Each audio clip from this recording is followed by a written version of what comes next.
Tonight, we're going to explore one of the most remarkable journeys in human history.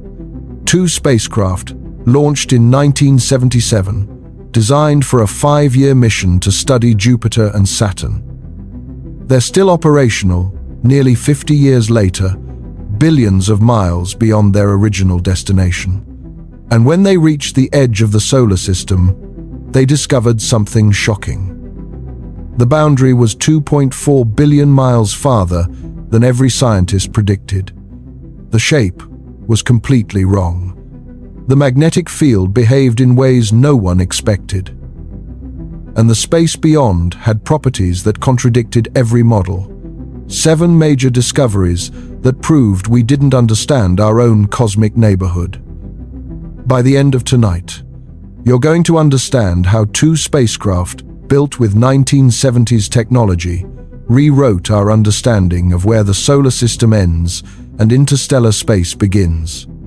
Before we get started, if you love exploring the depths of space as much as we do, take a second to like the video or subscribe. It's a simple action, but it helps this channel reach more curious minds like yours. Now, let's begin. The year is 1977. NASA launches 2 identical spacecraft on what everyone expects to be a 5-year mission. Voyager 2 lifts off on August 20th from Cape Canaveral. Voyager 1 follows on September 5th, taking a faster trajectory that will allow it to reach Jupiter and Saturn first. The names reflect their arrival order, not their launch sequence. Each spacecraft weighs 1,820 pounds.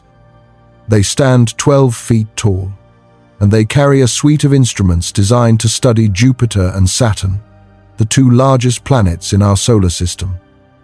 The mission is called the Grand Tour, taking advantage of a rare planetary alignment that occurs once every 176 years. This cosmic arrangement allows the spacecraft to use gravity assists, slingshotting from one planet to the next, visit all 4 outer giants, Jupiter, Saturn, Uranus, and Neptune, in a single journey. Without this alignment, visiting all 4 planets would require separate missions and far more fuel than any rocket could carry. The planets have arranged themselves perfectly. NASA seizes the opportunity. The original plan is simple. 5 years, study Jupiter and Saturn. Then drift into the outer solar system as the power fades and instruments go silent. No one expects these spacecraft to last beyond their warranty. No one predicts they will still be operational in 2026, nearly 50 years later. And absolutely no one anticipates that their greatest discoveries will come not from the planets, but from what lies beyond them, from a boundary that scientists thought they understood. But here's what scientists in 1977 believed about the edge of the solar system.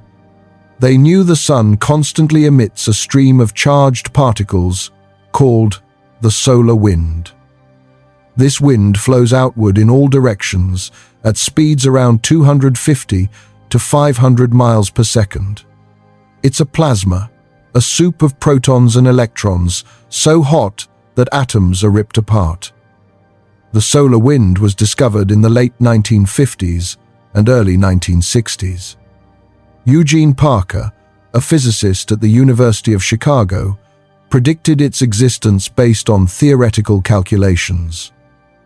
He showed that the sun's corona, the outermost layer of the solar atmosphere, is so hot that it can't be gravitationally bound. The gas must flow outward continuously. Parker's prediction was controversial at first. Some scientists thought the solar wind must be transient, occurring only during solar storms. But spacecraft measurements in the early 1960s confirmed that the solar wind flows continuously. Every day, every year, regardless of solar activity level, the sun is constantly losing mass through this wind, about 1 million tons per second. That sounds like a lot, but the Sun is so massive that it would take trillions of years to lose a significant fraction of its mass this way. Eventually, this solar wind has to hit something. It can't expand forever. The galaxy isn't empty. Between the stars, there's gas. Extremely thin, but it's there. About 0.1 atoms per cubic centimeter. For comparison, Earth's atmosphere at sea level has about 10 to the 19th atoms per cubic centimeter. So, interstellar space is 10 to the 19th times less dense than air. It's a better vacuum than we can create in our best laboratories. But it's not nothing. Over cosmic distances, even this tenuous gas has mass, pressure, and momentum.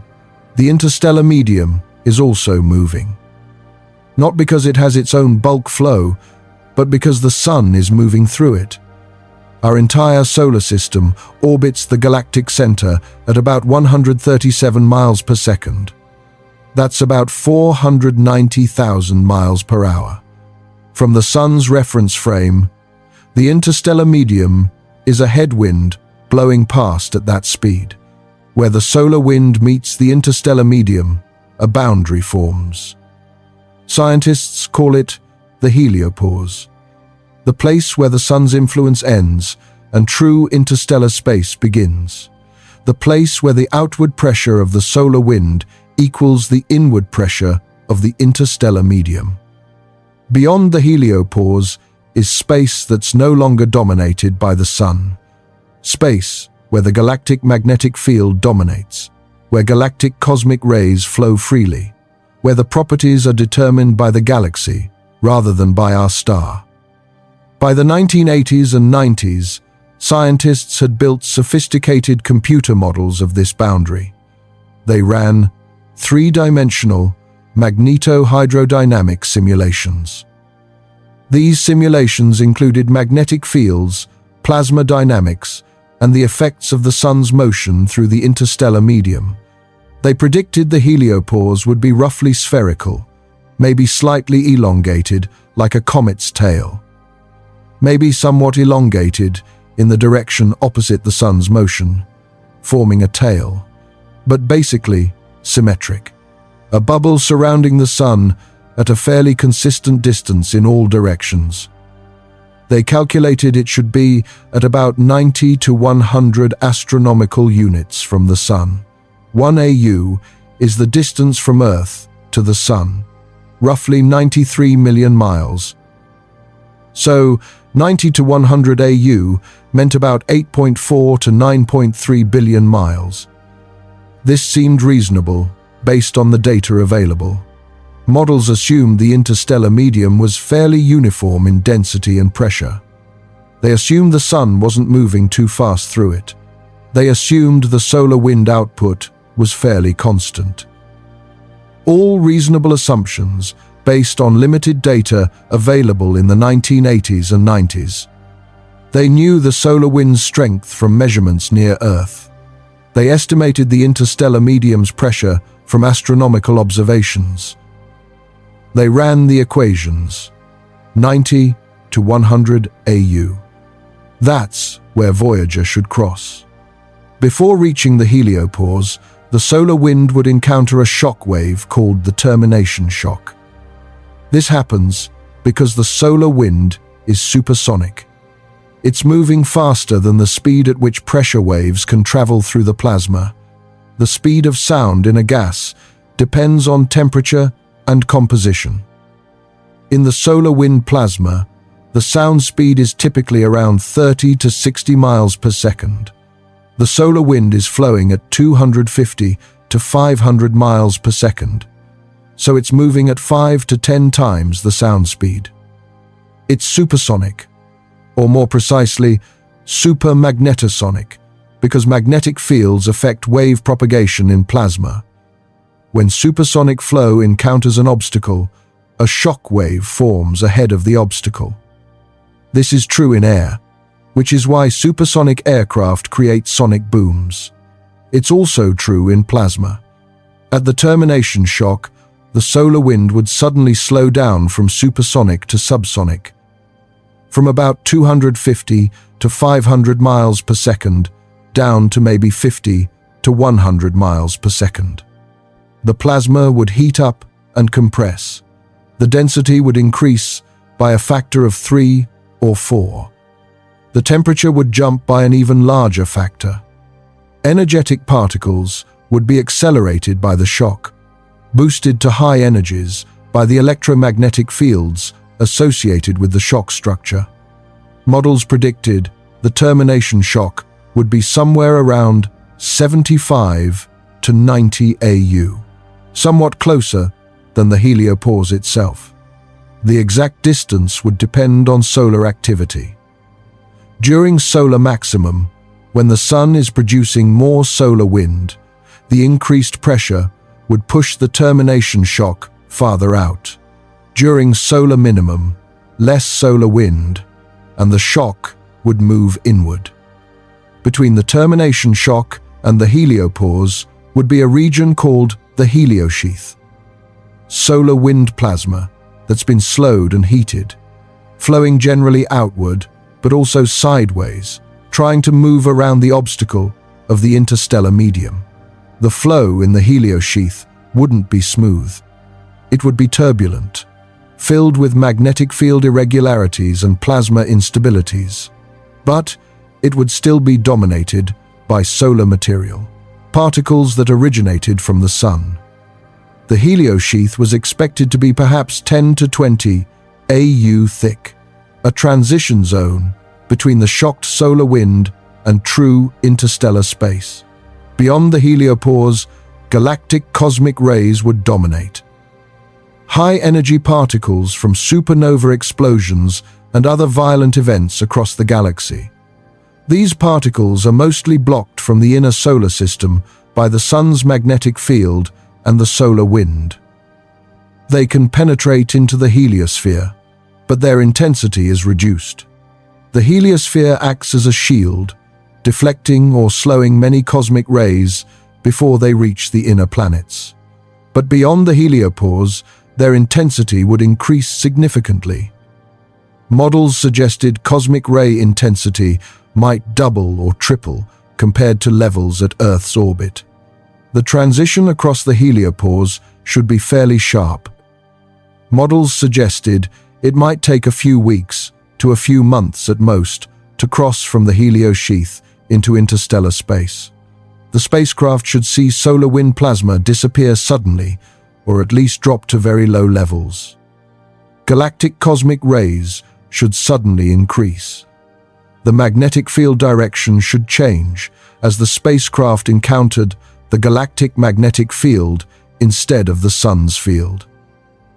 The galactic magnetic field was expected to be oriented differently from the sun's field. The sun's field in the heliosphere runs generally radially outward from the sun, though twisted and tangled by the sun's rotation. The galactic field should be oriented based on the large-scale structure of the Milky Way. Models suggested it should make a significant angle relative to the radial direction from the sun. So at the heliopause crossing, instruments should detect all of these changes. Plasma disappearing, cosmic rays increasing, magnetic field rotating to a new direction. All happening over a period of weeks to months. Scientists were confident in the basic picture. The equations of magnetohydrodynamics were well established. The physics of shocks and plasma dynamics had been studied for decades. The models had been refined and improved over years of work. They might be wrong about the exact distances, but the overall structure should match the models. A termination shock around 75 to 90 AU, a heliosheath 10 to 20 AU thick, a heliopause around 90 to 100 AU, a clear, relatively sharp boundary separating solar and interstellar space. But they were wrong, not slightly wrong, dramatically wrong. And that was just the first surprise. Understanding what makes these discoveries so remarkable, requires understanding the technology that made them possible. Because what Voyager accomplished, it accomplished with equipment designed and built in the early 1970s, before personal computers, before the internet, before cell phones. The computers aboard each Voyager are absurdly primitive by modern standards. Each spacecraft has 3 computer systems working together. The computer command system handles instructions from Earth. The flight data system processes science data. The attitude and articulation control system manages orientation and pointing. Together, these 3 systems have about 68 kilobytes of memory. Your smartphone has millions of times more memory than both Voyagers combined. Yet, engineers can still upload software patches to these machines. In 2002, NASA uploaded new code to Voyager 1 to work around a failing memory module. In 2013, they switched Voyager 2 to backup thrusters that hadn't been used in 37 years. The thrusters fired perfectly. Imagine debugging software written 50 years ago, running on hardware you can't touch, where every command takes over 22 hours to reach its destination. Power comes from radioisotope thermoelectric generators, RTGs. 3 per spacecraft. They contain plutonium-238, which decays naturally and produces heat. Thermocouples convert that heat into electricity. At launch, each spacecraft generated about 470 watts. But plutonium decays over time. The power output drops steadily, about 4 watts per year. By 2026, Voyager 1 has only about 249 watts remaining. This declining power is the ultimate constraint. Every instrument, every heater, every transmitter draws from this dwindling budget. As power drops, engineers must decide what to shut down. The cameras went dark in 1990. Various instruments have been turned off over the years. By the late 2020s, there won't be enough power to run anything. The spacecraft will fall silent. Communication happens through the Deep Space Network. 3 massive radio antenna complexes in California, Spain, and Australia, spaced around Earth, so at least one always has a view of the spacecraft. Each antenna is 230 feet in diameter. The signal from Voyager 1 takes over 22 hours to reach Earth. The signal from Voyager 2 takes about 18 hours. When engineers send a command, they wait those hours for it to arrive, then wait again for confirmation. A simple exchange takes over 44 hours for Voyager 1. The transmitter power from each spacecraft is about 23 watts, less than a typical LED light bulb. By the time that signal reaches Earth across billions of miles, it's incredibly faint, 1 quintillionth of a watt. The faintest signal humans routinely detect and decode. This is the technology that discovered what lies at the edge of the solar system.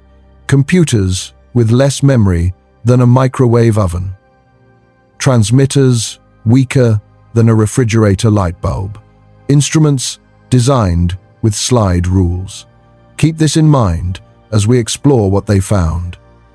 Because what comes next shocked every scientist who studied the data.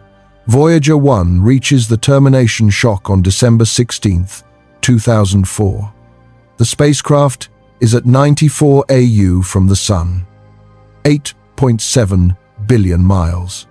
Scientists had predicted the termination shock would be at 75 to 90 AU.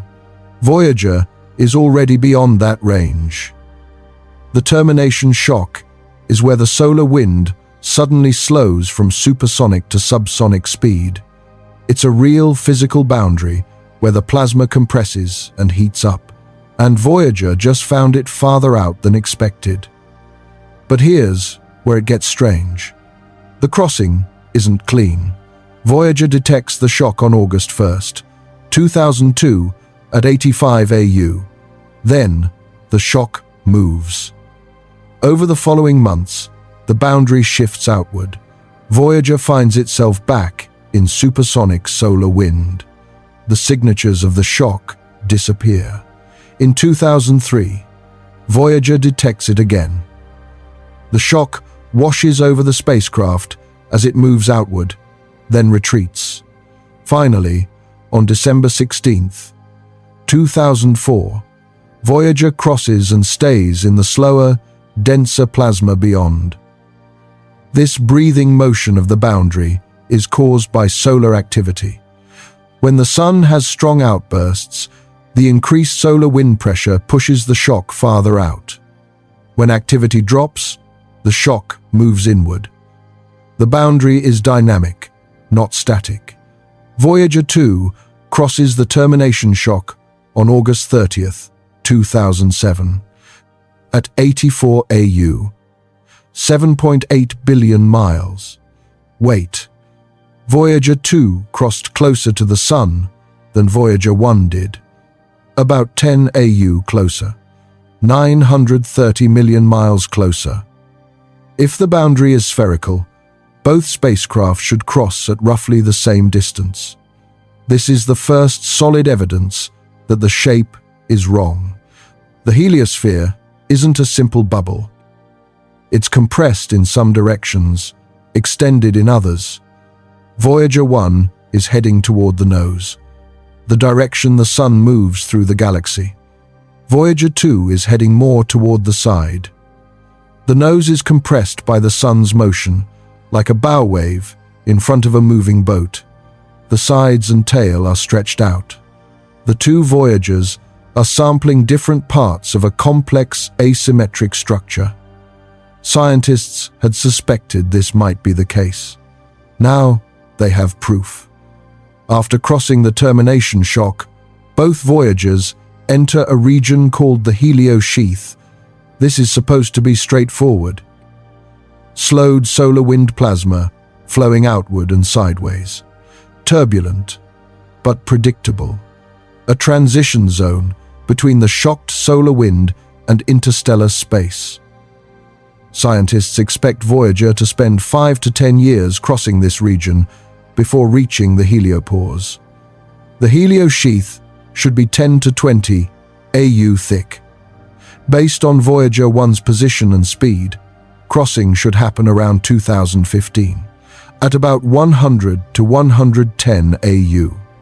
But starting in 2010, something unexpected happens.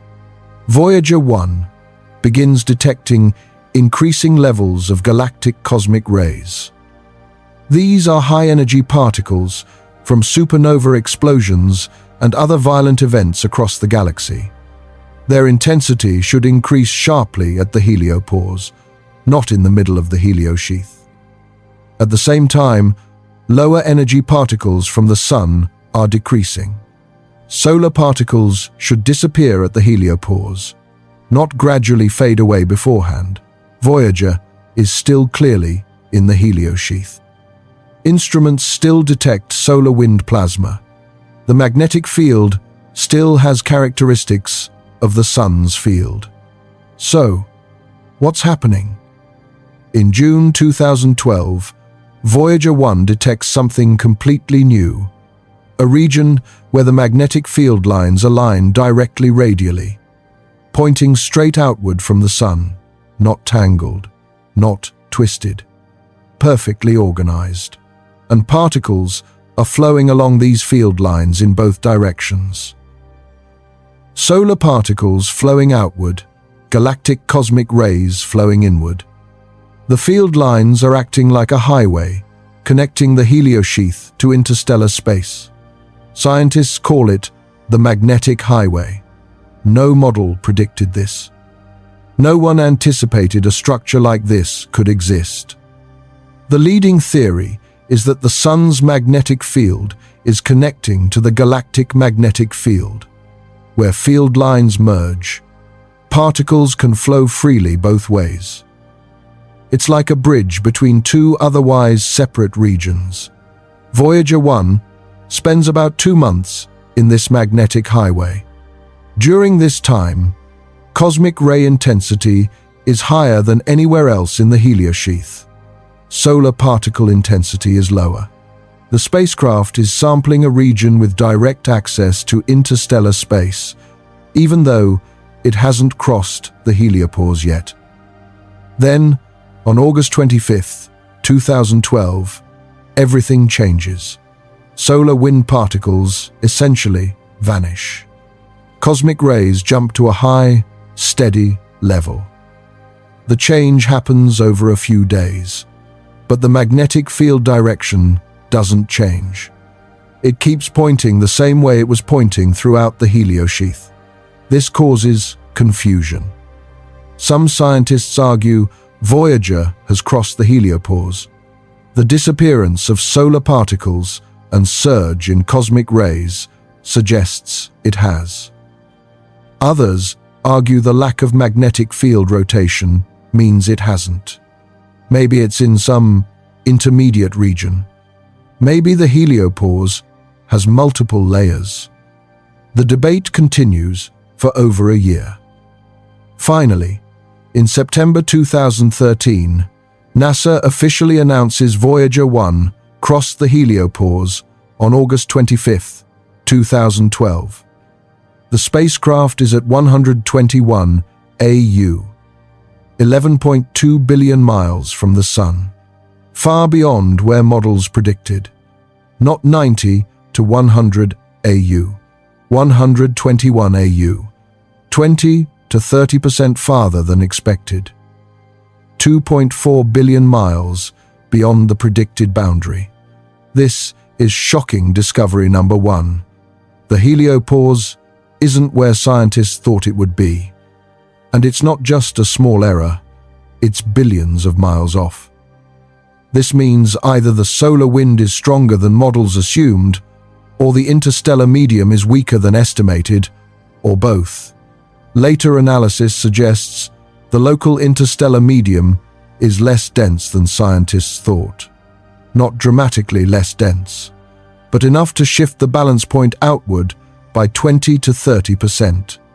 This matters because the heliosphere shields the inner solar system from galactic cosmic rays. A larger heliosphere means better shielding. It affects cosmic ray exposure on Earth over geological timescales, which could influence climate, atmospheric chemistry, even mutation rates. But distance isn't the only surprise. Scientists expected the heliosphere to be roughly spherical, maybe elongated opposite the Sun's motion, forming a tail like a comet, but basically symmetric. The reality is very different. The heliosphere is shaped more like a bullet or teardrop. The front, where the Sun moves through the interstellar medium, is compressed into a blunt nose. The sides are flattened. The tail stretches out behind for potentially hundreds of AU. Voyager 1 crossed at 121 AU, heading roughly toward the nose. Voyager 2 crossed on November 5, 2018 at 119 AU. Voyager 2 was heading in a different direction, more toward the flank. Both crossed at roughly the same distance from the Sun. This tells us the heliosphere isn't dramatically elongated at the equator. The asymmetry is more subtle. The compression comes from the Sun's motion through the galaxy. The Sun moves at about 137 miles per second relative to the local interstellar medium. That's about 490,000 miles per hour. From the Sun's reference frame, the interstellar medium is a headwind hitting the heliosphere from the front. This compresses the nose. Outside the heliopause, there should be a bow shock in the interstellar medium, similar to a bow wave in front of a boat. Models predict this shock at around 140 to 230 AU. But given how wrong the models were about the heliopause, the bow shock could be anywhere. The Voyagers haven't reached it yet. The shape matters for cosmic ray access to the inner solar system. If the heliosphere were spherical, cosmic rays would have equal access from all directions. With a bullet shape, they can penetrate more easily from some directions than others. The tail might provide an easier path for cosmic rays to reach us from behind. The shape also affects how the solar system interacts with structures in the interstellar medium. Our Sun is moving through a region called the local interstellar cloud, a slightly denser patch of the interstellar medium, a few light-years across. The boundaries of this cloud affect how the heliosphere is compressed. In thousands of years, the Sun will move out of this cloud into a different region. The interstellar pressure will change. The heliosphere will change shape and size. The Voyagers are giving us a snapshot of the boundary as it exists now. Future spacecraft might measure a very different structure. This is shocking discovery. Number 2. The shape is wrong. Asymmetric, dynamic, influenced by the Sun's motion through the galaxy. Not the simple bubble scientists predicted. Scientists expected crossing from the heliosheath into interstellar space to be relatively clean. A boundary where, over a few weeks or months, solar plasma disappears, cosmic rays increase, and the magnetic field reorients. A clear transition. Instead, Voyager 1's approach to the heliopause takes over 2 years. Starting in 2010, cosmic rays gradually increase, but the spacecraft is still detecting solar plasma. In 2012, it enters the magnetic highway, an unexpected structure where particles flow along field lines connecting the heliosheath to interstellar space. On August 25, 2012, solar particles vanish. Cosmic rays jump up, but the magnetic field doesn't rotate. This creates months of debate. Finally, scientists realize the galactic magnetic field happens to run roughly parallel to the Sun's field in this region. Pure coincidence. Crossing the boundary doesn't cause a dramatic field rotation because both sides point the same way. Voyager 2's crossing is different. It happens over about 1 day on November 5, 2018, much faster than Voyager 1. And Voyager 2 detects a clear change in magnetic field direction. About 20 degrees rotation. Not a dramatic flip, but measurable. Why the difference? The two spacecraft crossed in different locations. The boundary structure isn't uniform. At Voyager 1's location near the nose, the heliosphere is compressed. The boundary might be thicker or more structured. The magnetic highway phenomenon might be more common there. At Voyager 2's location toward the side, the boundary is sharper, the transition faster, the magnetic geometry different. Both spacecraft also detect oscillations after crossing. Voyager 1 briefly detects solar particles again in August 2013, nearly a year after crossing. Then they disappear again. The boundary washed over the spacecraft, then receded. These oscillations are caused by solar activity. Strong solar wind bursts travel outward through the heliosphere. When they hit the heliopause, they temporarily push it outward. The boundary expands past a spacecraft, then contracts when the pulse dissipates. Voyager caught the heliopause breathing, expanding and contracting in response to solar storms billions of miles away.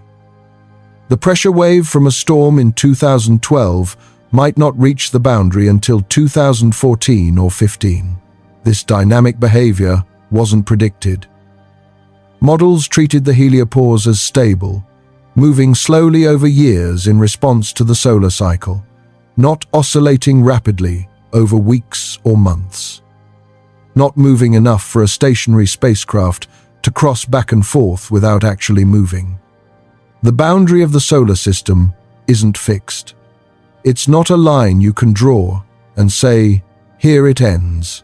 The boundary moves, sometimes by several AU over short timescales. If you're at 120 AU, are you in the solar system or interstellar space? The answer depends on when you ask. Right now, maybe interstellar space. Next month, after a solar pulse arrives, maybe back in the heliosheath. A few months later, interstellar space again. This is shocking discovery number 3. The transition is complex, prolonged, and dynamic. Multiple crossings, the magnetic highway, oscillations, nothing like the clean boundary scientists predicted. Voyager 1 is the first spacecraft to directly sample the interstellar medium.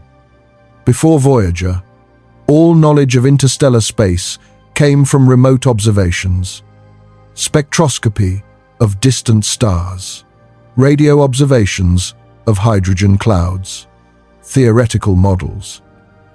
Voyager measures it directly, sticks instruments into it, and takes readings. The density is about 0.08 particles per cubic centimeter. The best vacuum chambers on Earth achieve densities around 1 million particles per cubic centimeter. Interstellar space is a better vacuum than we can create in our best laboratories, but it's not empty. 0.08 particles per cubic centimeter means 80,000 particles per cubic meter. A cubic meter of air at sea level contains about 10 to the 25 particles. Interstellar space is about 10 trillion times less dense than air, but it's not nothing. The temperature is about 54,000 to 90,000 degrees Fahrenheit. Sounds hot. But temperature measures average kinetic energy of particles, not heat content. With so few particles, even high temperature doesn't mean high heat. An astronaut in interstellar space would freeze, not burn.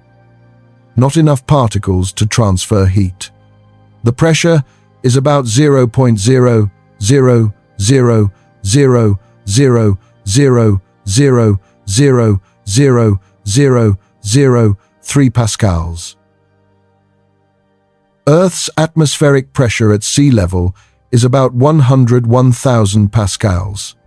Interstellar pressure is roughly 1/10 trillionth of Earth's. But this pressure balances the solar wind at the heliopause. Even though it's extraordinarily tenuous, it's enough to stop the sun's outflow.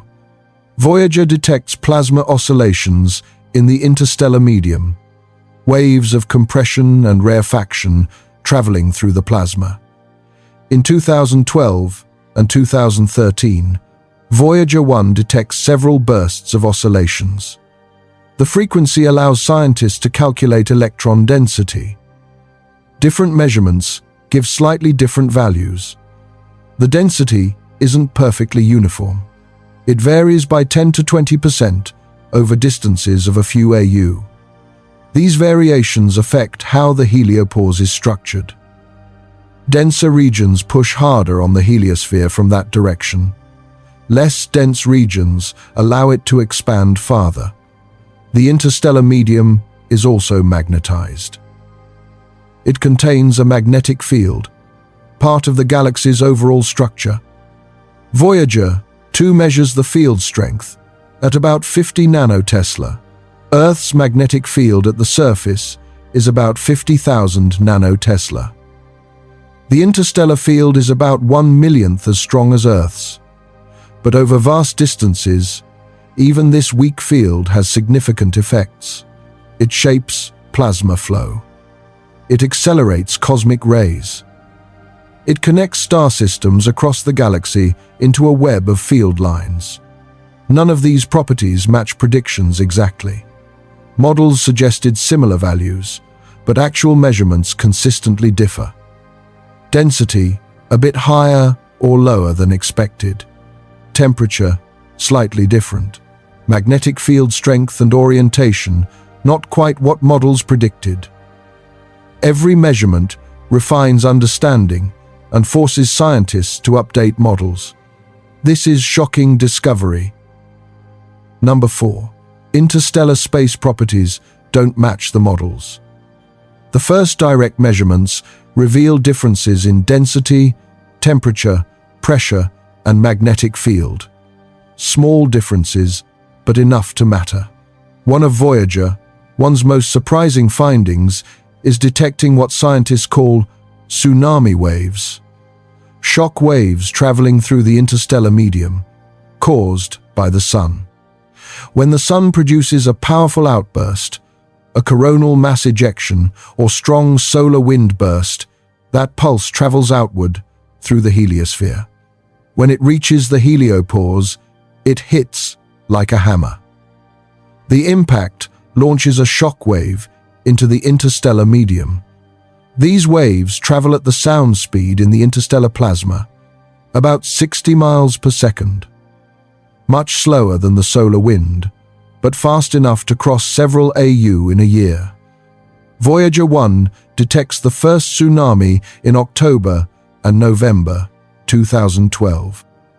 The plasma wave instrument detects oscillations lasting several weeks. Specific frequency allows calculating electron density. A second tsunami arrives in April and May 2013.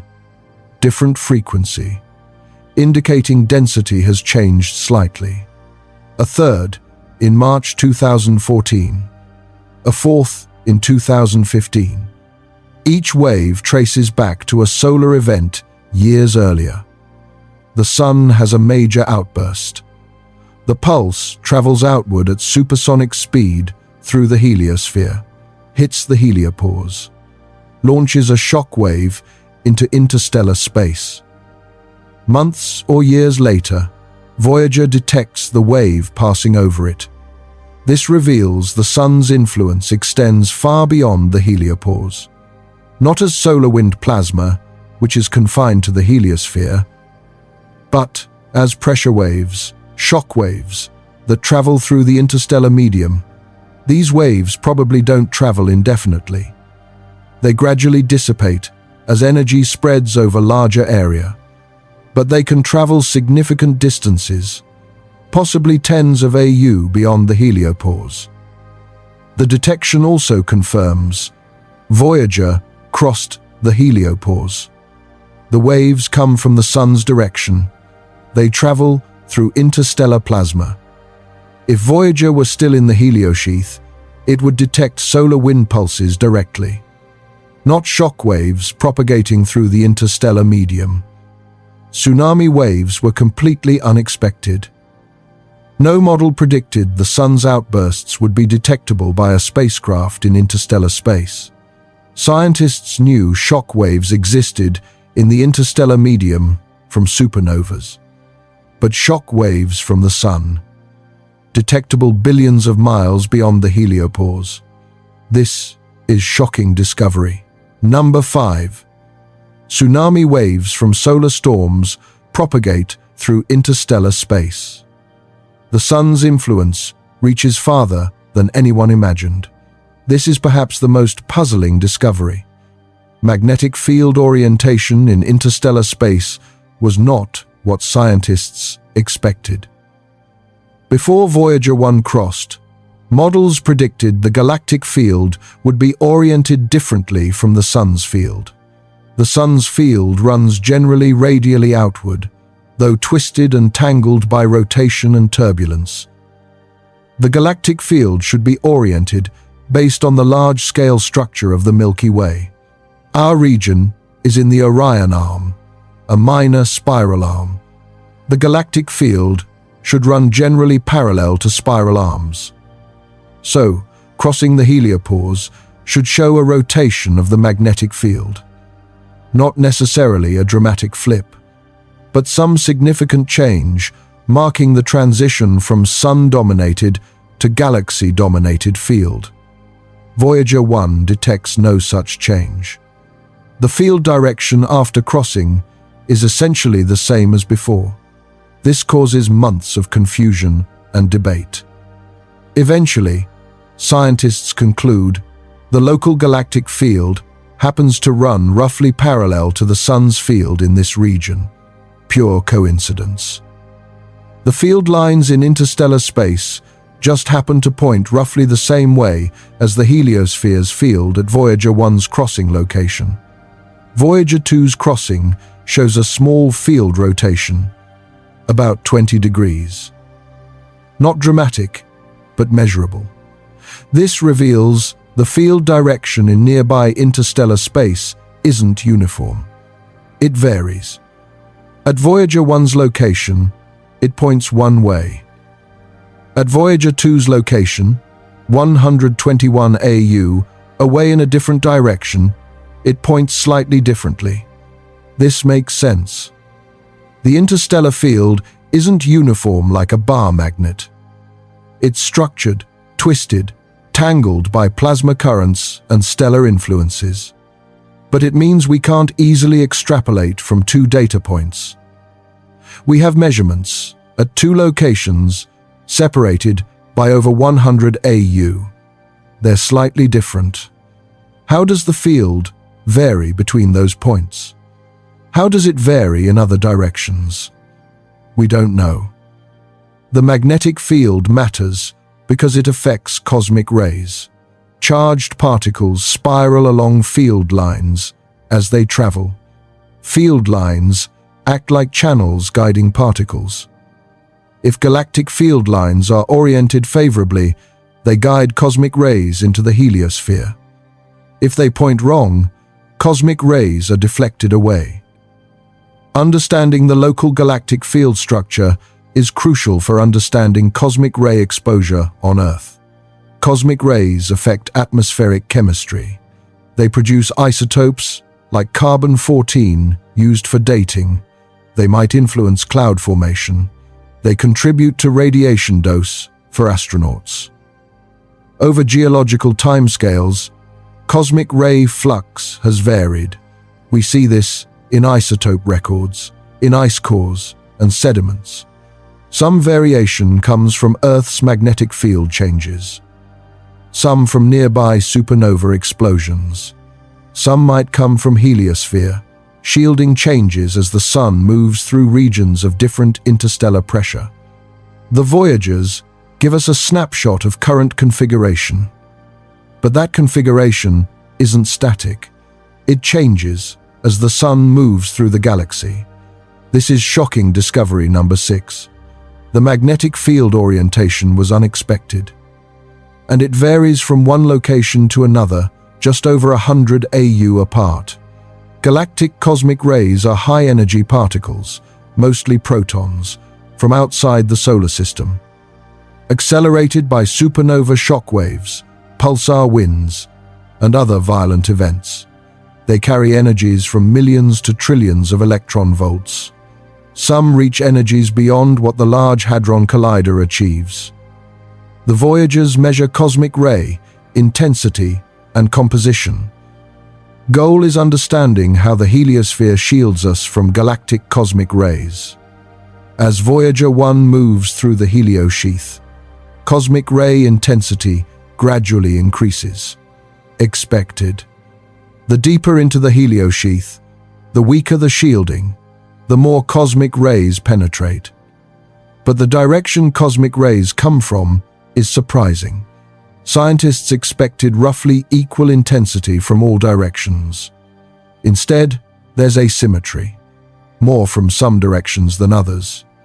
After Voyager 1 crosses the heliopause, cosmic ray intensity jumps to a new level, about 10 to 20% higher than in the heliosheath. This confirms the heliosphere provides shielding. Even the outer heliosheath, billions of miles from the Sun, reduces cosmic ray intensity by 10 to 20% compared to interstellar space. But again, the directional distribution is unexpected. Cosmic rays aren't coming uniformly. Clear enhancement from certain directions, deficit from others. Voyager 2 confirms this after crossing. Higher cosmic ray intensity in interstellar space than heliosheath. Directional anisotropy. The anisotropy suggests the local interstellar medium has structure, perhaps nearby sources like old supernova remnants. Or the galactic magnetic field guides cosmic rays preferentially from certain directions. Interestingly, both Voyagers detect lower cosmic ray intensity from the galactic center direction. Counterintuitive. The galactic center has the highest star density and most supernova explosions. You'd expect more cosmic rays from that direction. The explanation might be that the galactic field is stronger toward the center. Cosmic rays, trying to propagate outward from the inner galaxy, get trapped and scattered by the field. Fewer reach our local region from that direction. This is still active research. The Voyagers provided first direct measurements of cosmic ray intensity and directionality in interstellar space. But two measurements from two locations don't fully map three-dimensional structure.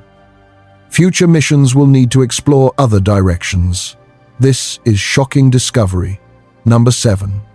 Cosmic rays come preferentially from unexpected directions. The source distribution doesn't match simple models. So, how did we get here? How did two spacecraft designed for a 5-year mission end up making these discoveries 11 billion miles from home? The journey begins with Jupiter. Voyager 1 reaches Jupiter in March 1979. Voyager 2 arrives in July 1979. The encounters revolutionize understanding of the solar system's largest planet. Jupiter's atmosphere shows far more complexity than expected. The Great Red Spot reveals intricate structure. Before Voyager, astronomers knew the Great Red Spot existed, but they didn't know what caused it or how deep it went. Voyager images show it's a high-pressure system, an anticyclone rotating counterclockwise. The storm rises about 5 miles above surrounding clouds. The color comes from complex organic molecules produced when sunlight breaks down simpler compounds in the atmosphere. The atmosphere has dozens of smaller storms. White ovals and brown barges, each larger than most hurricanes on Earth. These storms interact with each other, sometimes merging, sometimes passing by in complex dances governed by Jupiter's powerful winds and rotation. Lightning flashes in the atmosphere. The lightning is similar to Earth's lightning, electrical discharge between clouds or between clouds and deeper atmospheric layers. But Jupiter's lightning bolts are enormous, some releasing 1,000 times more energy than typical lightning on Earth. Aurora blaze at both poles, similar to Earth's northern and southern lights, but vastly more powerful. Earth's aurora are caused by charged particles from the solar wind colliding with atmospheric molecules. Jupiter's aurora are powered by its rotation and magnetic field. As Jupiter's magnetic field sweeps through space, it picks up charged particles from Io's volcanism. These particles spiral along field lines toward the poles, slamming into Jupiter's upper atmosphere at tremendous speeds. The result is aurora 1,000 times brighter than Earth's, stretched for thousands of miles across polar regions. Cloud bands show winds exceeding 400 miles per hour. Earth's jet streams reach maybe 200 miles per hour at most. Jupiter's winds are driven by the planet's rapid rotation. Jupiter completes one rotation in just under 10 hours. Despite being 11 times wider than Earth, it spins in less than half the time. This creates powerful Coriolis forces that organize the atmosphere into alternating bands of east-flowing and west-flowing winds. But the biggest surprises come from Jupiter's moons. Astronomers had known about Jupiter's 4 large moons since Galileo discovered them in 1610.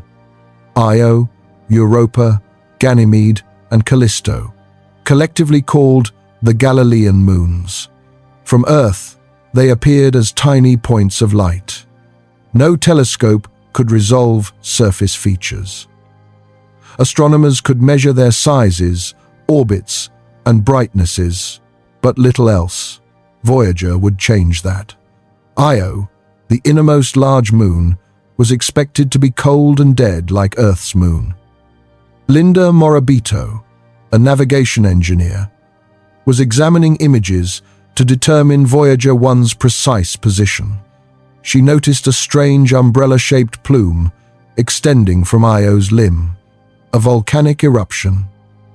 The first active volcano ever discovered beyond Earth. Io turns out to be the most volcanically active body in the entire solar system. Voyager discovers 9 active volcanoes during the flybys.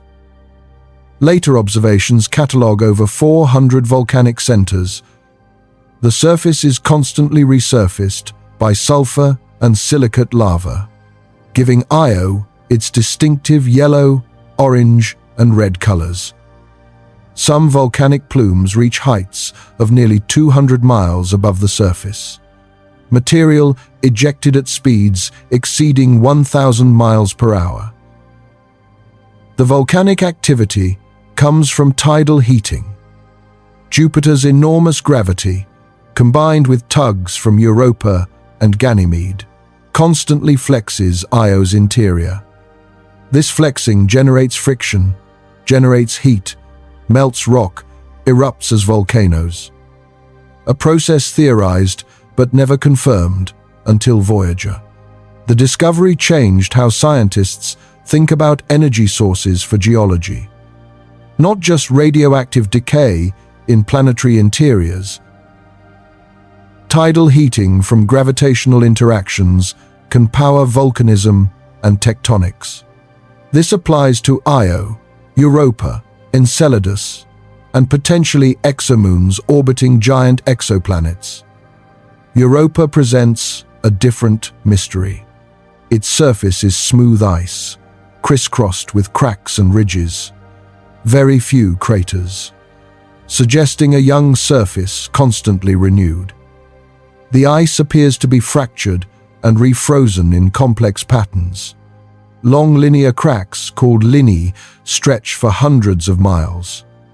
Some regions show chaotic terrain where the ice appears to have broken apart and reformed. The implication is profound. Beneath that ice might be liquid water. An ocean kept liquid by tidal heating, though less than Io's. The same gravitational interactions that tear Io apart might be gently warming Europa's interior, enough to keep water liquid beneath the ice shell. Voyager can't prove the ocean exists. Evidence is circumstantial, based on surface features and models. But the possibility that Europa might harbor a subsurface ocean makes it one of the most intriguing targets for searching for life beyond Earth. Later missions, particularly Galileo in the 1990s and 2000s, would provide stronger evidence for the ocean. Magnetic field measurements, suggesting a conducting layer beneath the surface. Surface composition showing salts that might come from an ocean below. But Voyager provided the first hints. The first suggestion that an icy moon might hide an ocean. Ganymede, the largest moon in the solar system, shows a complex surface, old, dark terrain covered with craters. Younger, brighter terrain with grooves and ridges. The moon appears to have undergone geological resurfacing at some point in its history. Callisto, The outermost Galilean moon is heavily cratered. Its surface is ancient, perhaps unchanged for billions of years, a stark contrast to Io's constantly renewing surface. Voyager also discovers Jupiter has rings, faint, made of dust-sized particles. Nothing like Saturn's spectacular ice rings. Astronomers had suspected rings might exist, but had never detected them from Earth. Voyager 1 confirms their existence in 1979. The rings are thin and faint, but they're there. The discovery suggests ring systems might be common around giant planets. Perhaps all giant planets have rings, some spectacular like Saturn's, others faint like Jupiter's. By the time Voyagers leave Jupiter, they've returned more data than all previous observations combined. Thousands of images, measurements of magnetic fields, radiation environments, atmospheric composition, data on 4 major moons and several smaller ones, discovery of a ring system. The mission is a spectacular success, and Saturn is next. Voyager 1 reaches Saturn in November 1980.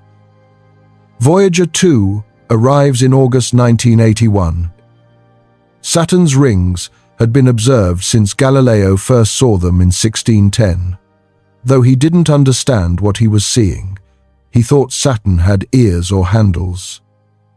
It wasn't until the 1650s that Christian Huygens realized Saturn was surrounded by a ring. By the 1980s, astronomers knew Saturn had multiple rings separated by gaps. The A ring, B ring, C ring, the Cassini division, a large gap between the A and B rings. But they had no idea of the true complexity. Voyagers reveal each visible ring is actually thousands of individual ringlets, complex structure on scales that couldn't be resolved from Earth. The rings aren't solid or continuous. They're made of billions of individual particles, ranging in size from dust grains to house-sized boulders. Each particle orbits Saturn independently, following the laws of orbital mechanics. The rings show waves, braids, kinks, and spokes, dark radial features that rotate with the rings. The mechanism for the spokes wasn't immediately understood. Later analysis suggested they're caused by electrostatic levitation of dust particles above the ring plane. Shepherd moons, tiny satellites orbiting near ring edges, whose gravity herds ring particles and maintains sharp boundaries. Prometheus and Pandora, 2 small moons flanking the F ring, keep that ring confined through their gravitational influence. The F ring shows braided structure unlike anything seen elsewhere. 3 or 4 strands that appear to wind around each other. Later observations show the braids change over time as the shepherd moons perturb the ring particles. The level of complexity is astonishing. Saturn's rings aren't just bands of debris. They're a dynamic system where gravity, orbital mechanics, and particle collisions create structure on every scale. From features spanning thousands of miles down to individual particles a few feet across. Density waves propagate through the rings, similar to sound waves, but caused by gravitational resonances with Saturn's moons. Where particles orbit at specific ratios to a moon's orbit, the repeated gravitational tugs create waves. These waves compress and rarefy the ring material, creating spiral patterns. Bending waves also appear. These cause the ring plane to warp vertically in response to gravitational perturbations. The rings are thin, incredibly thin, thousands of miles across, but only about 30 feet thick in most places.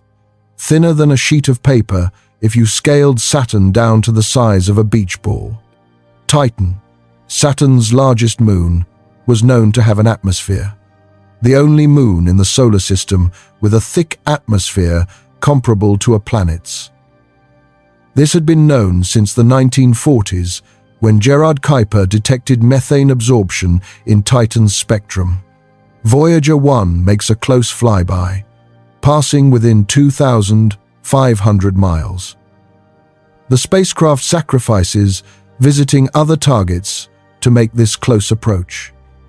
The trajectory that allows a close Titan flyby prevents Voyager 1 from continuing to Uranus and Neptune. That's why Voyager 2 takes over for the ice giants. But the Titan encounter is worth it. The atmosphere turns out even thicker than expected. Surface pressure about 1.5 times Earth's at sea level. That's higher pressure than on any other moon or planet except Venus. Composition primarily nitrogen, like Earth's. About 95% nitrogen, but with methane and other organic compounds making up the rest. Methane, ethane, propane, acetylene. Complex organic chemistry happening in the atmosphere. The surface is hidden beneath opaque orange haze. Layers of photochemical smog created when sunlight breaks down methane. The smog particles are tholins, complex organic molecules, similar to the compounds that might have existed on early Earth. Voyager can't see through to photograph the surface. The cameras see only the top of the haze layer. But atmospheric data is fascinating. Temperature, pressure, composition, measurements at different altitudes. Titan has a methane cycle, analogous to Earth's water cycle. Methane evaporates from the surface, forms clouds, rains back down. The surface likely has lakes or seas of liquid methane and ethane, rivers and streams, flowing with liquid hydrocarbons. Organic chemistry, driven by sunlight, breaking down methane and creating complex molecules. The temperature at the surface is about -290 degrees Fahrenheit, cold enough that water ice is rock hard, but warm enough that methane can exist as a liquid. Titan becomes another high-priority target for future exploration. The Cassini mission would later orbit Saturn for 13 years. The Huygens probe would land on Titan in 2005, returning the first images from the surface, revealing a world with methane lakes, river channels, and dunes made of organic sand. But that was decades in the future. For now, Voyager has revealed Titan is a world of extraordinary complexity, a moon with weather, seasons, and a surface shaped by erosion and deposition. The only place besides Earth where liquids flow on the surface. Though on Titan, those liquids are methane and ethane, not water. After Saturn, the two Voyagers diverge. Voyager 1 is sent on a trajectory above the solar system plane, heading into interstellar space as quickly as possible. It will visit no more planets. Voyager 2 continues to Uranus and Neptune, the only spacecraft to visit these distant ice giants. Remains so to this day. Uranus in January 1986. Uranus is odd. Axis tilted 98 degrees relative to its orbital plane. It essentially rolls along its orbit like a barrel, rather than spinning like a top. This means poles alternately point toward and away from the Sun during its 84-year orbit. Each pole experiences 42 years of continuous daylight, followed by 42 years of darkness. Voyager 2 reveals Uranus's atmosphere as surprisingly bland. Few visible cloud features. Pale blue color from methane absorbing red light. Winds reaching 560 miles per hour. 10 previously unknown moons. 2 new rings, adding to 9 already known. But the most interesting discoveries come from Miranda. Miranda shows bizarre geology.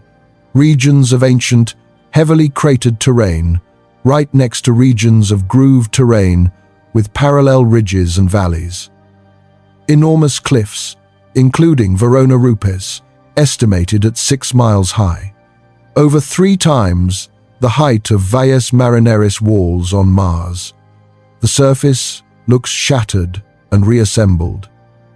One theory suggests Miranda was broken apart by massive impact, then reassembled from fragments. Different terrain types jumbled together. Another theory invokes tidal heating, though Miranda's current orbit doesn't provide enough stress. Perhaps its orbit was different in the past. The cause remains uncertain. But Miranda definitely experienced something unusual. Neptune, in August 1989, the farthest planet from the Sun, nearly 3 billion miles from Earth. Voyager 2's flyby is the culmination of the Grand Tour. 12 years after launch, the spacecraft has successfully visited all 4 outer giants. Neptune was expected to be similar to Uranus, another bland ice giant with little weather. Instead, Neptune shows the most dynamic atmosphere of any planet visited. The Great Dark Spot, an Earth-sized storm similar to Jupiter's Great Red Spot. The Scooter, a bright cloud circling the planet every 16 hours. Winds exceeding 1,300 miles per hour. The fastest winds measured on any planet in the solar system. Neptune's largest moon, Triton, provides another shock. Triton orbits Neptune in the wrong direction, retrograde orbit, opposite to Neptune's rotation. Extremely unusual for a large moon. Implication is that Triton wasn't formed alongside Neptune. It was captured, probably from the Kuiper Belt. Triton shows active geology. Nitrogen ice geysers erupting from the surface. Geysers. On a world where surface temperature is -391 degrees Fahrenheit, one of the coldest surfaces measured in the solar system, yet geologically active. The mechanism is thought to be seasonal heating. Even at Triton's distance, sunlight can warm dark regions beneath translucent nitrogen ice. Nitrogen sublimes, turning directly from solid to gas, building pressure. Eventually, pressure ruptures the surface. Nitrogen gas vents into space, carrying dark particles that fall back as dark streaks. With Neptune, Voyager 2's planetary mission ends. Both spacecraft far exceeded original parameters. They discovered active volcanism on Io, hints of subsurface oceans on Europa, Jupiter's rings. Thousands of ringlets in Saturn's rings, Titan's thick atmosphere. Miranda's bizarre geology. Neptune's dynamic atmosphere and fastest winds, Triton's geysers. Tens of thousands of images and measurements that transformed understanding of the outer solar system. And they were still functional, still transmitting data, still capable of science. So, NASA made a decision. The Voyager Interstellar mission would begin. The spacecraft would continue outward, seeking the boundary where the sun's influence ends. No spacecraft had ever gone that far. Scientists had models and predictions. All would turn out to be wrong. These planetary successes made scientists confident about their predictions for the edge. The models had worked for the planets. Surely they'd work for the heliopause. But the edge of the solar system isn't like a planet. It's a dynamic boundary between 2 plasmas, and it turned out to be far stranger than anyone imagined. The Voyager discoveries have profound implications for any future attempt at interstellar travel. They've given us first direct measurements of the environment any interstellar spacecraft would traverse. And the reality is sobering. Voyager 1 has been traveling for nearly 50 years. It's covered about 159 AU, 14.8 billion miles. Sounds impressive until you realize how far it is to even the nearest star. Proxima Centauri, the closest star to our Sun, is 4.24 light-years away, about 268,000 AU, about 25 trillion miles. At Voyager's speed, it would take about 73,000 years to reach Proxima Centauri. 73,000 years. Longer than all of recorded human history. Longer than humans have practiced agriculture. Longer than the time since the last ice age ended. And Voyager isn't even heading toward Proxima Centauri. It's headed in a completely different direction. The star, Voyager, one will pass closest to is Gliese 445 in about 40,000 years. But closest approach means 1.6 light-years, 9.4 trillion miles. Voyager won't enter that star's system. It will drift past in the vast emptiness between stars. Voyager 2 will pass within 1.7 light-years of Ross 248 in about 40,000 years. Again, not close enough to matter. These timescales reveal the fundamental challenge. Distances are so vast that even traveling at tens of thousands of miles per hour is hopelessly slow. To make interstellar travel feasible, you need dramatically higher velocities, at least a few percent of light speed. Maybe 10% for reasonable travel times to nearby stars. 10% of light speed is about 67 million miles per hour, about 1,700 times faster than Voyager. At that speed, Proxima Centauri would be about 42 years away. Still a lifetime, but within span of a human career. You could send a spacecraft and possibly still be alive when data starts coming back. But reaching 10% of light speed requires enormous energy, and Voyager discoveries reveal additional challenges. The interstellar medium, though extremely tenuous, isn't empty. About 0.08 atoms per cubic centimeter, mostly hydrogen and helium. At Voyager's speed, this doesn't matter. The spacecraft occasionally hits a hydrogen atom. Impact has negligible effect. But at 10% of light speed, every collision becomes significant. Kinetic energy of impact is proportional to velocity squared. A 10% of light speed collision has about 28 million times more energy than a Voyager speed collision. A hydrogen atom hitting a spacecraft at 10% of light speed delivers about 6 electron volts of energy. Doesn't sound like much, but there are a lot of atoms. A spacecraft with 1 square meter cross-section traveling at 10% of light speed would hit about 10 to the 14th hydrogen atoms per second, 100 trillion atoms per second. Each collision delivers tiny energy, but they add up. Total power deposited by atomic impacts would be several thousand watts, continuously, for years. This energy appears as heat in the spacecraft's hull, also as radiation damage. Each high-speed impact can knock atoms out of hull material, creating defects. Over years, this accumulates. Materials become brittle. Electronics can be damaged. And that's just from neutral hydrogen. The interstellar medium also contains charged particles, cosmic rays. Voyager measured cosmic ray intensity in interstellar space at about twice the level in the inner solar system. Cosmic rays are high-energy particles with energies from millions to billions of electron volts. Much more damaging than thermal hydrogen. A single high-energy cosmic ray penetrates deep into materials, creating cascades of secondary particles. Over decades of travel, cosmic ray exposure would be significant.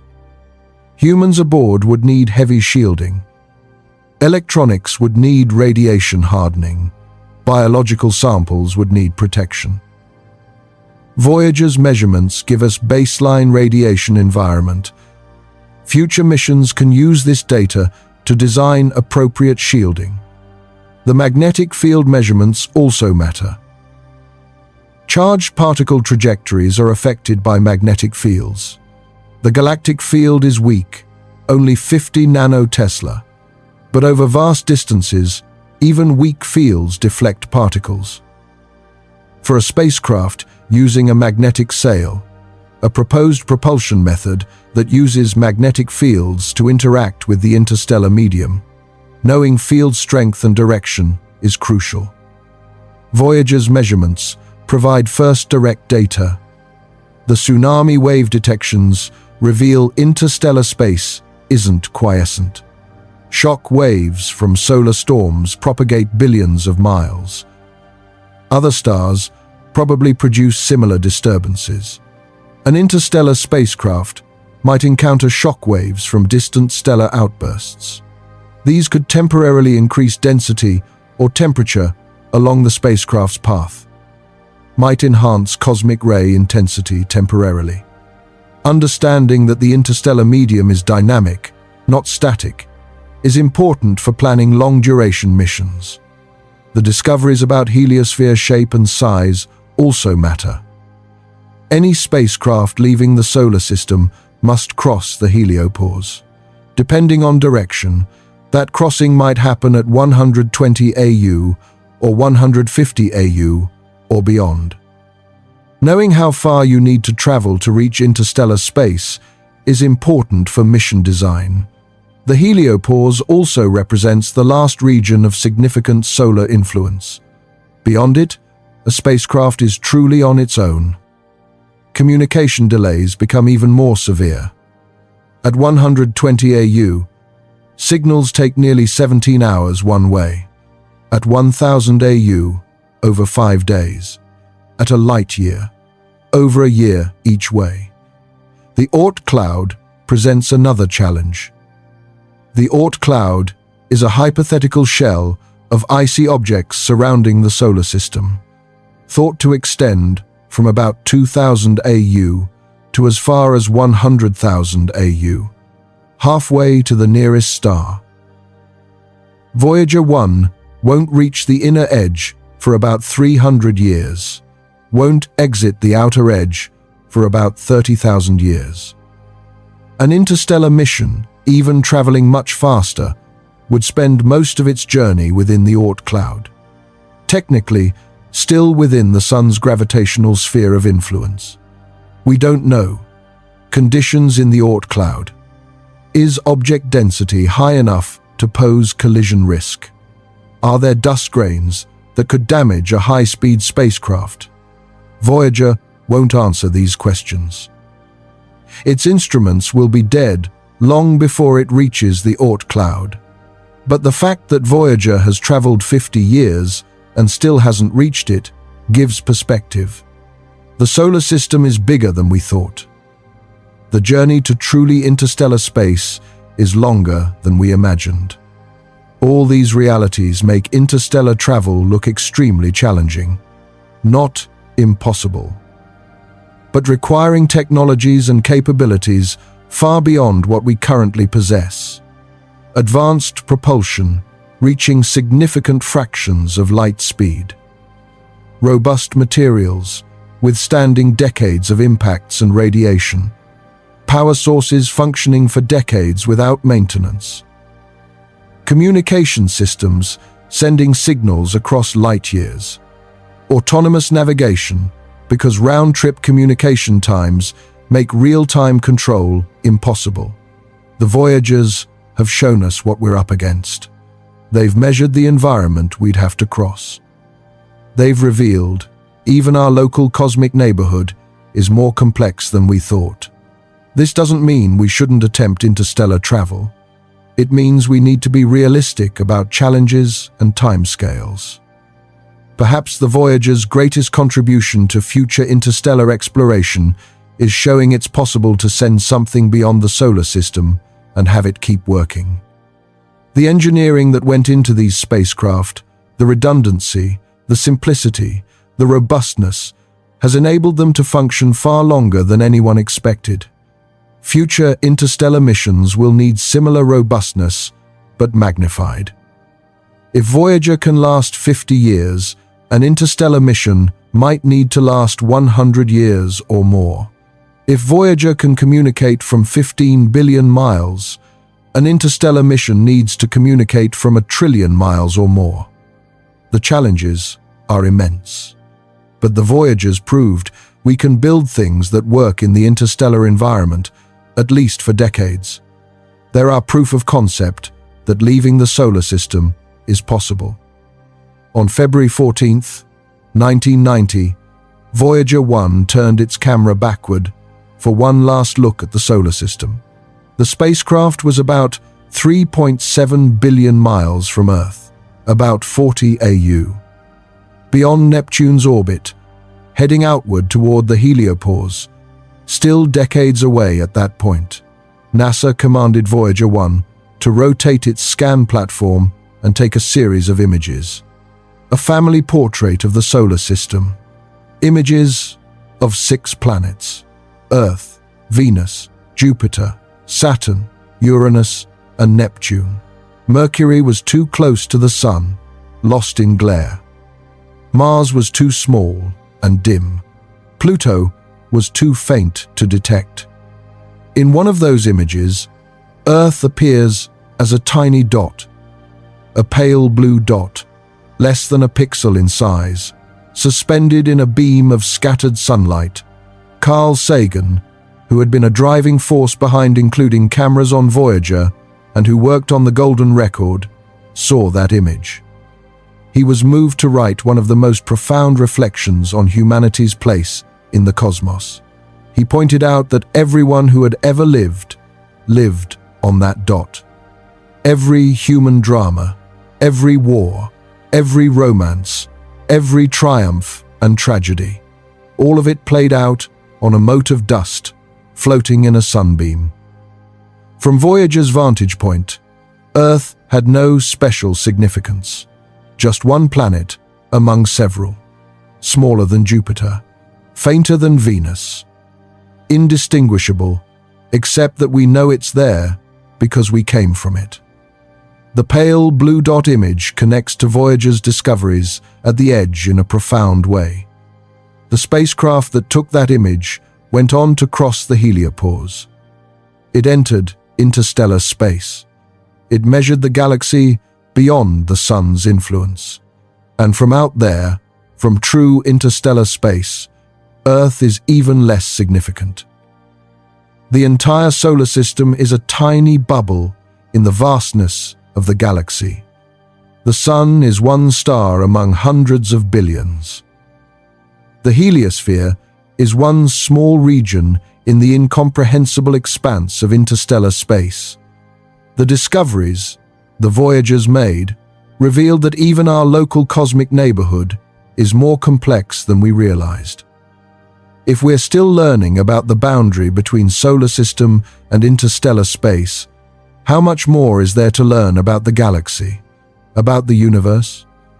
The pale blue dot image is a reminder of scale, of how small we are, of how recent our presence is on cosmic timescales.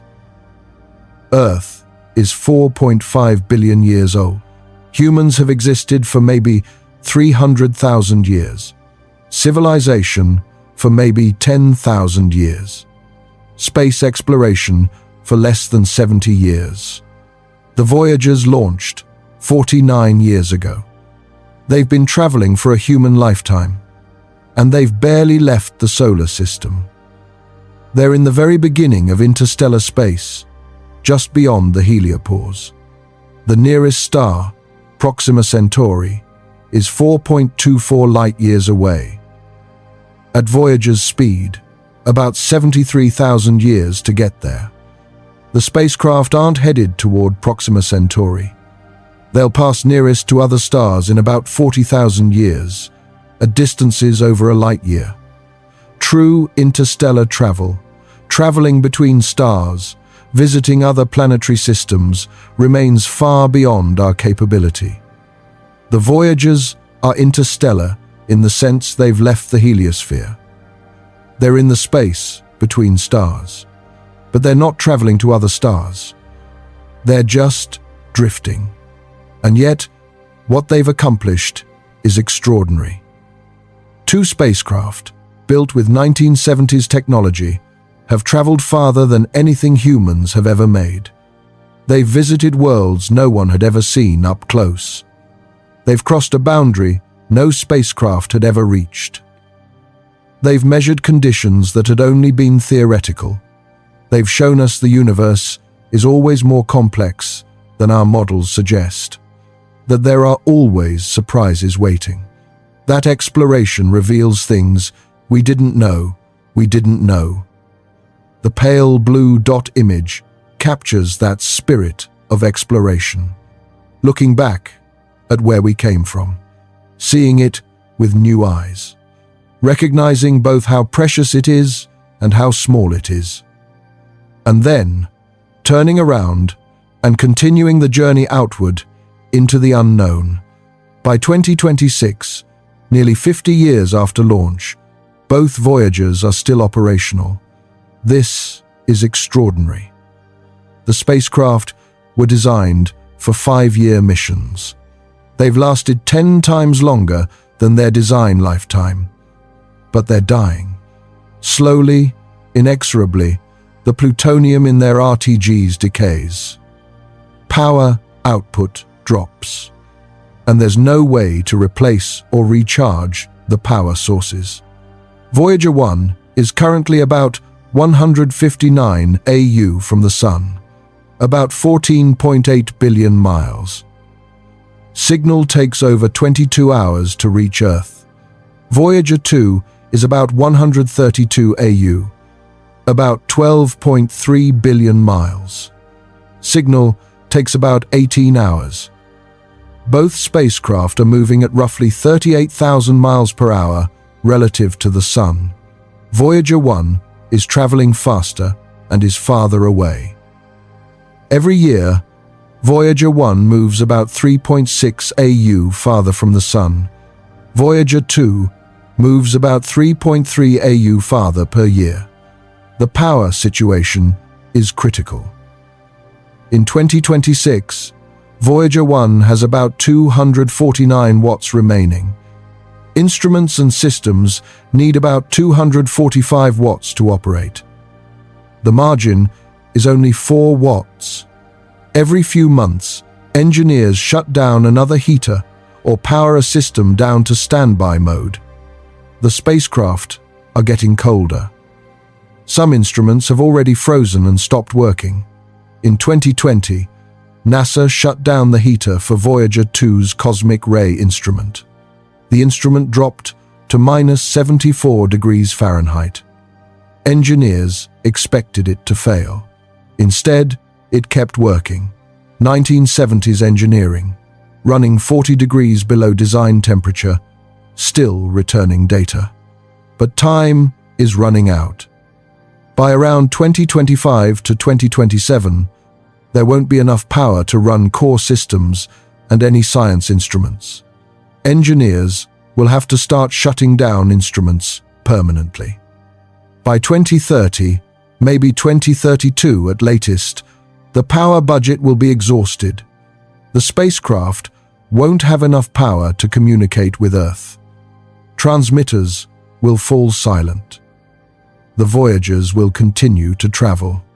They'll still be intact. Solar panels and antennae and RTGs still attached, but dead. No power to run anything, no way to communicate. Drifting silently through the void. And they'll keep drifting for an incomprehensibly long time. Voyager 1 is heading generally toward the constellation Ophiuchus. In about 40,000 years, it will pass within 1.6 light-years of the star, Gliese 445. closest approach to any star in Voyager 1's foreseeable future. 1.6 light-years is about 9.4 trillion miles. Voyager won't enter that star's planetary system if it has one. It will just drift past in the vast emptiness between stars.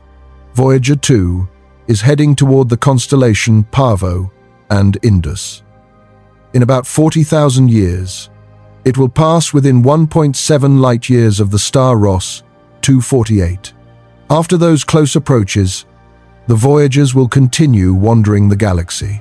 They might eventually pass close to other stars. Over millions of years, encounters with stars and their gravitational fields will gradually change the Voyager's trajectories. Over billions of years, the spacecraft will orbit the galactic center along with all the other stars, completing one orbit every 225 million years or so. The golden records will still be attached. Gold doesn't corrode in space. No oxygen, no water, nothing to degrade the metal. The records should remain intact for hundreds of millions, possibly billions of years. The chance of any civilization finding them is essentially zero. Space is too vast. The Voyagers are too small. And they're not aimed at any particular star, but they'll be out there, humanity's first ambassadors to interstellar space, carrying a message from a species that might no longer exist by the time the spacecraft complete even one orbit of the galaxy. Each Voyager carries a golden record, a 12-inch gold-plated copper disc containing sounds and images from Earth. The record is designed to last for billions of years in the vacuum of space. Gold doesn't corrode or oxidize. There's no oxygen in space, no water, nothing to degrade the metal. Information is physically etched into the surface, not stored magnetically or electronically. The grooves contain analog audio information, similar to a vinyl record. But instead of music throughout, the record contains a carefully curated selection of Earth's sounds, images, and music. Even if the spacecraft's electronics fail, even if power dies completely, the record will remain intact and readable, assuming you have the right equipment. The sounds on the record were carefully chosen to represent Earth's diversity. Natural sounds, wind rustling through trees, rain falling, thunder rumbling, surf breaking on a beach, volcanic eruptions with their deep rumbling and explosive cracks, earthquakes with ground-shaking, low-frequency sounds, songs of humpback whales recorded in the oceans. These haunting, complex vocalizations that can travel for hundreds of miles underwater. Birdsong from multiple species. The cheerful chirping of crickets. Frogs croaking in a pond, dogs barking. Sounds meant to convey the biodiversity of Earth. Human sounds, a baby crying, that universal sound of new life, human footsteps walking, laughter, both male and female, a heartbeat, the rhythm that sustains human life. The sound of a kiss between a mother and child, tools being used, demonstrating human technology, a hammer striking an anvil, metal on metal, a saw cutting wood, the rasp of teeth through timber, a tractor engine running, transportation sounds showing human mobility, a horse and cart, an ancient form of transport, a train whistle, the sound of the industrial age, a jet aircraft roaring overhead, a Saturn V rocket launch, the thunderous power that sent these very spacecraft to the stars. Music from around the world and across human history. The selection was perhaps the most difficult part. How do you choose music to represent all of humanity? Bach's Brandenburg Concerto, No. 2. Mathematical precision and emotional depth. Beethoven's Fifth Symphony. one of the most recognized pieces in Western classical music. Beethoven's String Quartet No. 13, more intimate and contemplative. Mozart's The Magic Flute, combining drama and beauty. Stravinsky's The Rite of Spring, revolutionary and primal. But the committee knew Western classical music couldn't represent everyone. Traditional music from Java, the gamelan orchestras with their intricate rhythms, music from Senegal, with complex polyrhythms and call and response patterns, pygmy music from Zaire, now the Democratic Republic of Congo. Aboriginal songs from Australia, some of the oldest continuous musical traditions on Earth, panpipe music from Peru, echoing across the Andes. Shakuhachi, music from Japan, meditative and spare. Chinese traditional music with its distinctive pentatonic scales. Indian classical music with its complex ragas and talas. Blues from the American South, expressing pain and resilience. Jazz, Louis Armstrong's distinctive trumpet and vocals. Rock and roll, Chuck Berry's guitar and lyrics about American teenage life. Georgian choir music with its dense, polyphonic harmonies. Each piece chosen to represent not just a genre or culture, but something essential about human expression. The selection committee, led by Carl Sagan, struggled with difficult choices. Every piece of music, every sound, represented thousands of alternatives that couldn't be included. There were arguments, debates, compromises.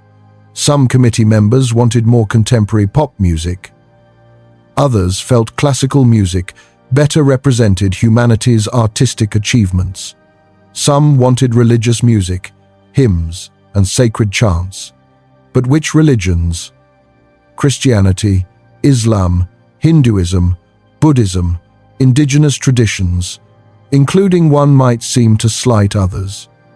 The committee tried to balance representation with quality, tried to include music from many cultures, though inevitably some were overrepresented and others underrepresented.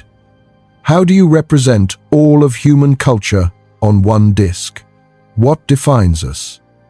What should we preserve? What would we want an alien civilization to know about us? Greetings, in 55 languages, from ancient Akkadian to modern English. Akkadian, a language dead for thousands of years, but representing humanity's ancient roots. Sumerian, another ancient language from Mesopotamia. Hittite, Latin, ancient Greek. Modern languages spoken by billions. Mandarin Chinese, spoken by over 1 billion people. Spanish, Hindi, Arabic, English, French, Russian. Each greeting is brief, just a few sentences. Peace and friendship. Greetings from the children of planet Earth. We hope someday, having solved the problems we face, to join a community of galactic civilizations. This record represents our hope and our determination and our goodwill in a vast and awesome universe. Similar sentiments in dozens of tongues. The greetings emphasize peace, friendship, and goodwill.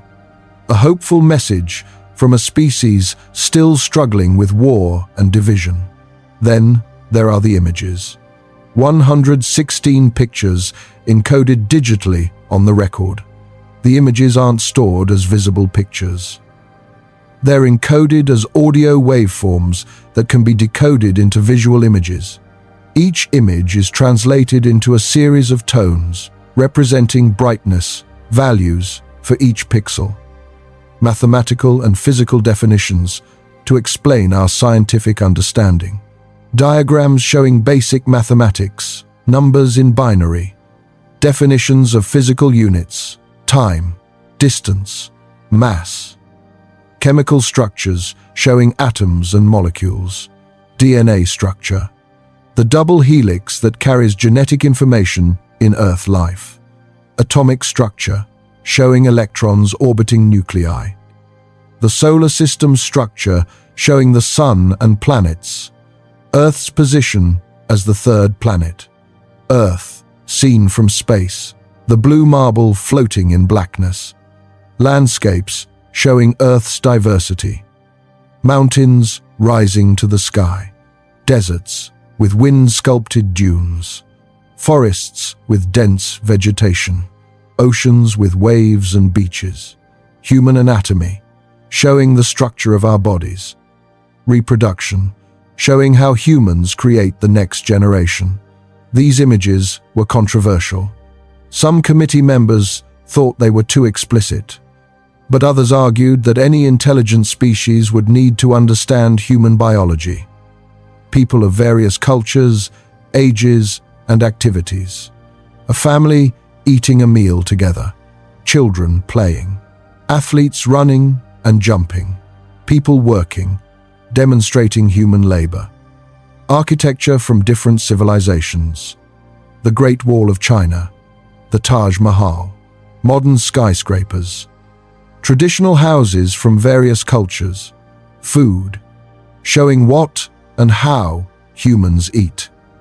Art, paintings and sculptures demonstrating human creativity. Technology, showing tools, machines, telescopes. A supermarket, showing the modern system of obtaining goods. A traffic jam, showing urban transportation challenges and perhaps human overconsumption. A page from Newton's Principia, showing the mathematical laws that govern motion. The images were encoded as audio signals. A technology that would have been familiar to anyone in 1977 who had seen early television or slow-scan television. Lines scan across the image, and brightness at each point is encoded as an audio frequency. If the record is ever found by an extraterrestrial civilization, they would need to figure out that certain audio sections encode images. Not an impossible task for a civilization capable of retrieving a spacecraft in interstellar space. Clues are provided in instructions etched on the record's aluminum cover. The aluminum cover is itself a marvel of information encoding. It shows pictograms explaining how to play the record. The rotation speed, 16 2/3 revolutions per minute. An oddly specific number chosen for technical reasons. The position and configuration of the stylus to track the grooves. Diagrams showing how to decode images from audio signals. Binary representations of the timing and scanning parameters needed to reconstruct the images. A pulsar map showing Earth's location relative to 14 pulsars. Pulsars are rotating neutron stars that emit regular pulses of radio waves. Each pulsar has a unique period, like a cosmic fingerprint. By showing the periods and directions to 14 pulsars, the map provides a way to locate Earth in both space and time. The same map was included on the Pioneer plaques launched a few years earlier. The map uses pulsar periods as cosmic timestamps and distance markers. Since pulsar periods slowly change over time as the pulsars lose energy, the specific periods shown indicate when the record was made. Creating the golden record was an enormous collaborative effort. Scientists, artists, musicians, linguists, anthropologists all contributed. John Lomberg created many of the diagrams and images. Andrewian selected many of the sounds and helped choose the music. Frank Drake designed the pulsar map. Linda Salzman-Sagan drew the figures of humans on the cover. They had only months to complete the project. The Voyager spacecraft were being built on NASA's tight schedule. Launch windows were inflexible because of the rare planetary alignment. The record had to be finished, manufactured, and installed before launch. Technical constraints added to the challenge. The amount of data that could fit on one disk was limited by the groove spacing and the record's diameter. Audio quality had to be balanced against duration. Higher quality audio uses more space, limiting what could be included. Image resolution had to be balanced against the number of images. More images meant lower resolution for each. Every decision involved trade-offs. Every inclusion meant something else had to be left out. The golden record was more than a scientific project. It was a philosophical statement, an attempt to answer profound questions. What does it mean to be human? What should we tell another intelligence about ourselves? What's worth preserving for eternity? What transcends our differences and speaks to our common humanity? There were debates and compromises. What music to include? Western classical music was familiar to the committee, but was it representative of humanity? Should pop music be included? Rock and roll was controversial in some cultures. Religious music? Which religions? The committee tried to balance representation with quality. They chose pieces they felt were aesthetically significant and culturally important. They tried to include music from many cultures, though inevitably some were overrepresented and others underrepresented. The images were similarly debated. Some committee members wanted to include images of war, poverty, disease, to show the full range of human experience. Others argued we should present our best face to the cosmos, showing achievements and aspirations. The final selection emphasized positive aspects while including some hints of our challenges. There were also technical constraints.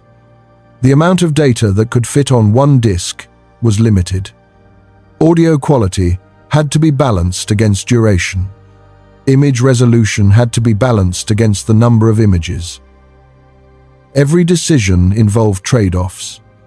The golden record was more than a scientific project. It was a philosophical statement, an attempt to answer the question, what does it mean to be human? What should we tell another intelligence about ourselves? Carl Sagan and his team knew the chance of the record ever being found was vanishingly small. The Voyagers are tiny objects in the vastness of space. The galaxy contains hundreds of billions of stars.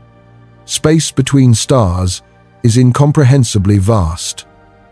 The probability that either Voyager will pass close enough to another star system to be detected is essentially zero. And even if one did pass close to a star system, the probability that a technologically advanced civilization exists there at the right time is even smaller. Most stars don't have planets. Most planets don't have conditions suitable for life. Most life doesn't evolve intelligence. Most intelligent species might not develop technology capable of interstellar observation and retrieval.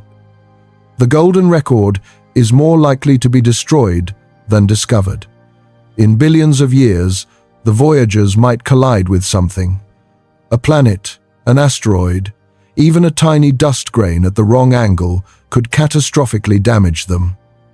They might fall into a star. They might be destroyed by radiation over unimaginable timespans.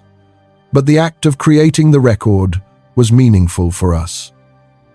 It forced us to think about how we would explain ourselves to someone who knows nothing about us. What's important?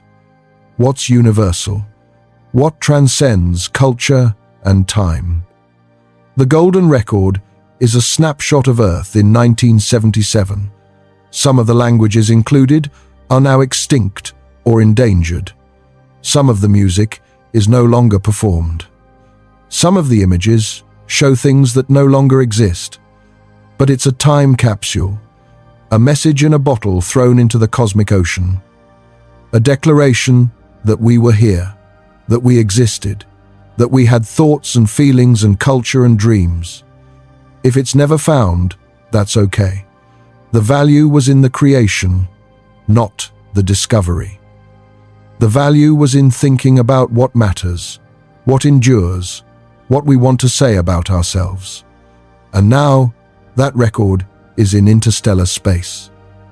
Attached to Voyager 1, traveling at 38,000 miles per hour through the interstellar medium that the spacecraft helped us discover, carried on a vehicle built by a species that has existed for maybe 300,000 years.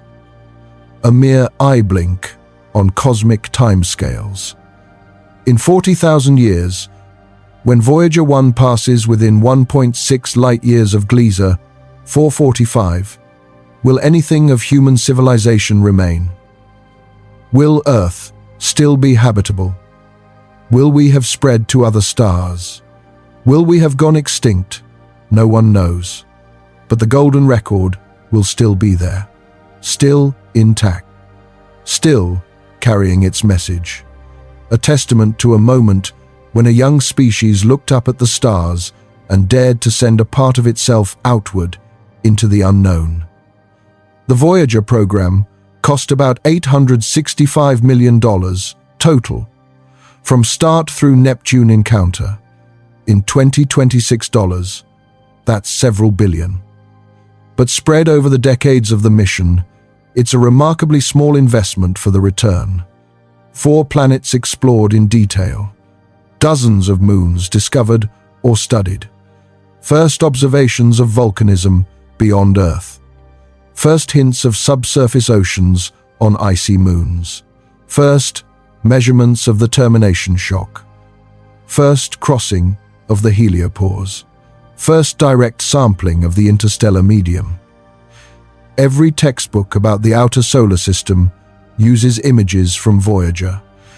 Every model of the heliosphere incorporates Voyager data. Every discussion of interstellar space references what the Voyagers found. The spacecraft rewrote our understanding of the solar system and its boundary. They showed that Io is geologically active, driven by tidal heating. This discovery changed how we think about energy sources for geology. Not just radioactive decay in planetary interiors. Tidal heating from gravitational interactions can power volcanism and tectonics. This applies to Io, Europa, Enceladus, and potentially exomoons orbiting giant exoplanets.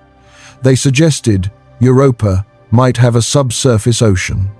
This has driven decades of mission planning. Future missions to Europa are designed to search for signs of life in that ocean. If life exists there, it would prove life can arise independently in multiple locations, even in environments very different from Earth. They revealed the complexity of Saturn's rings. Thousands of ringlets, shepherd moons, resonances, waves. The rings are a natural laboratory for studying orbital mechanics and disk dynamics. Principles learned from Saturn's rings apply to protoplanetary disks around young stars, to accretion disks around black holes, to galaxy disks. They explored Uranus and Neptune, the only spacecraft ever to visit those planets. Everything we know about their atmospheres, magnetic fields, and moons comes primarily from Voyager 2's brief flybys. And then, after the planets, they continued into the heliosheath. Across the termination shock,